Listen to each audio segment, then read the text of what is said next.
For the past 5 years, there has been no better heel in AEW and arguably all of professional wrestling than MJF. He has time and time again upped the ante of what it means to truly be a bad guy in pro wrestling. And despite the past couple of years being up and down for one of AEW's most dastardly villains, it does look like he is on the right path, and I would even say that AEW just saved MJF. But how exactly did we get to the point where MJF needed to be saved? Why exactly was MJF up until now a bit of a shadow of his former self? And what exactly is AEW doing right as we move forward with the character?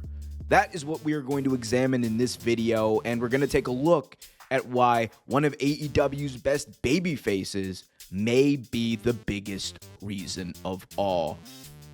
I'm Omar Q for Wrestle Vibes. Be sure to smash that thumbs up, subscribe, and hit that notification bell. This is The Real MJF.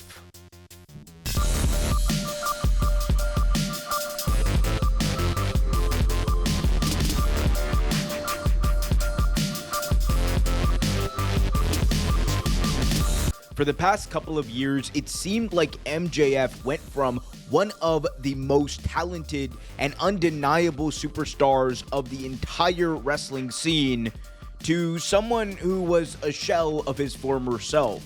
Many people believe that MJF's run as a babyface led to arguably the worst run of his career.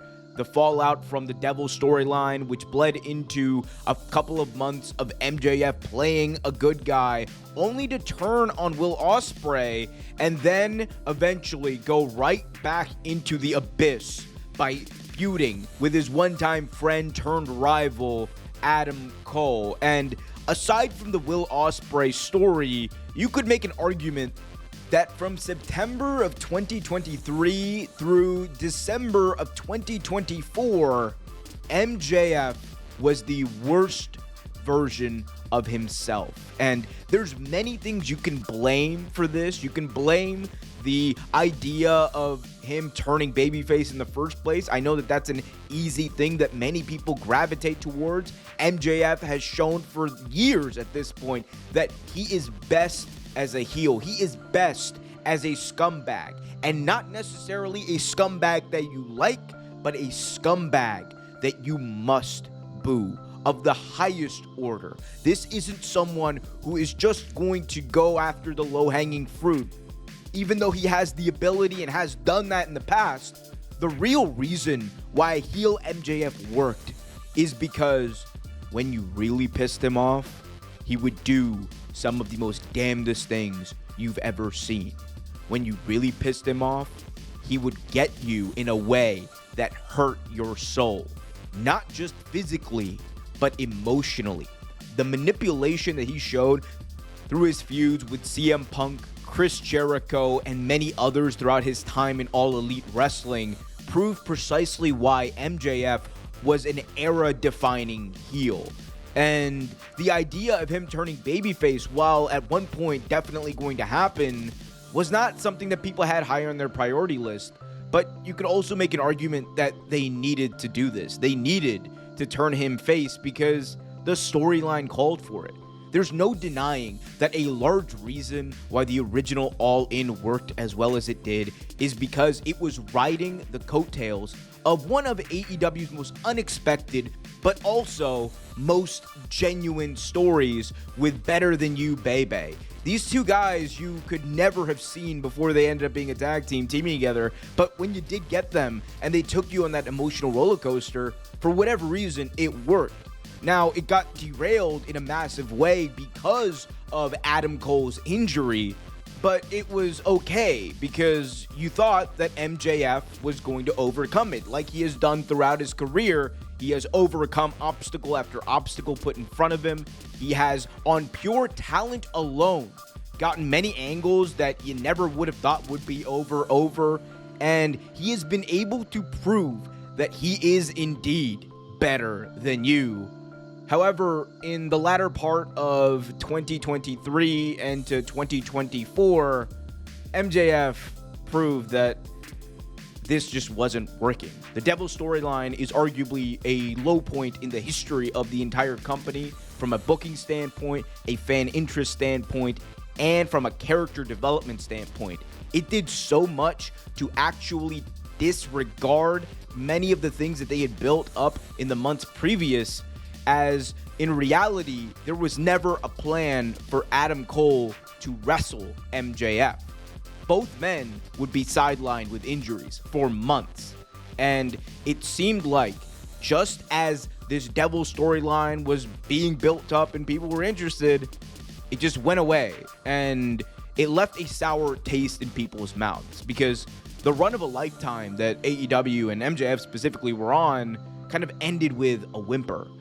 And we went into 2024 expecting bigger things out of MJF, and then he returned as a babyface, which was interesting because we had really thought that MJF would come back as a bad guy, but he was given the opportunity to prove once again throughout his feud with Will Ospreay that he had the ability to be a dastardly heel when he eventually did turn heel and played one of the best versions of himself at All In 2024.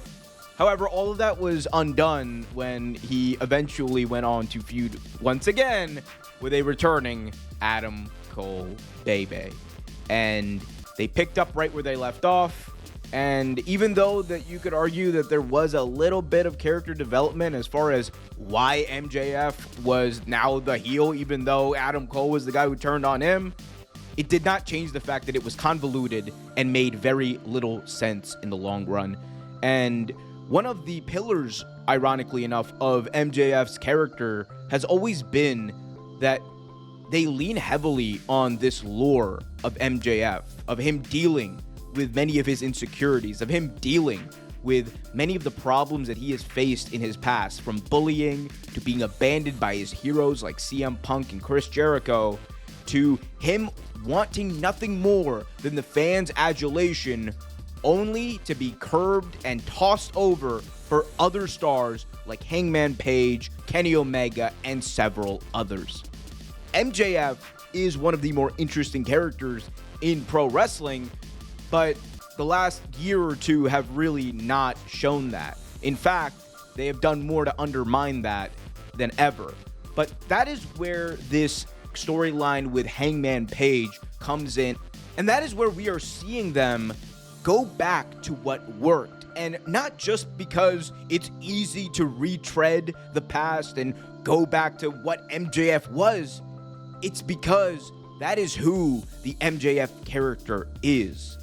When MJF was coming out doing the low-hanging fruit stuff with Jeff Jarrett and then going and doing the low-hanging fruit stuff with Hangman Adam Page, Hangman Adam Page did not just stand there and take it and say, "Oh, Max, you immature child." He hit Max where it hurt. He hit the MJF character where it hurt, because he called out those same insecurities. He called out many of the things that MJF, the character, has proclaimed bothered him. And this awoke a version of MJF that we have not seen in a while. A vindictive MJF. An MJF that is willing to go to the lowest of the lows in order to get in the head of his opponent. Someone who is capable of tricking CM Punk into believing that MJF was the way he was because CM Punk abandoned him, only to turn on him, leaving him in a bloody pulp. The same MJF who was able to trick Chris Jericho into believing that he was his new pupil, that he was looking at Chris Jericho like a mentor, only to have him turn in the most profound way with the Pinnacle.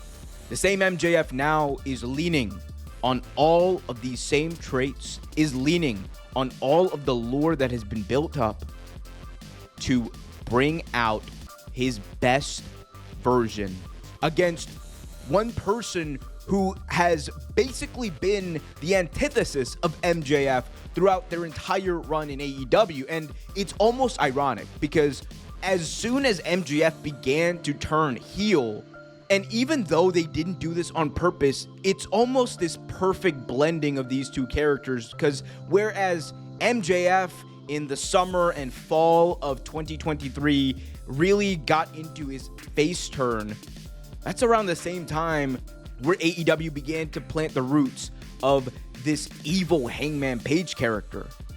And you could make the argument that right now we are looking at both of them transforming back to their roots. Hangman Page, someone who also has leaned on his insecurities in storyline, someone who also we have seen grow and evolve before our eyes, going back to his roots on the righteous path.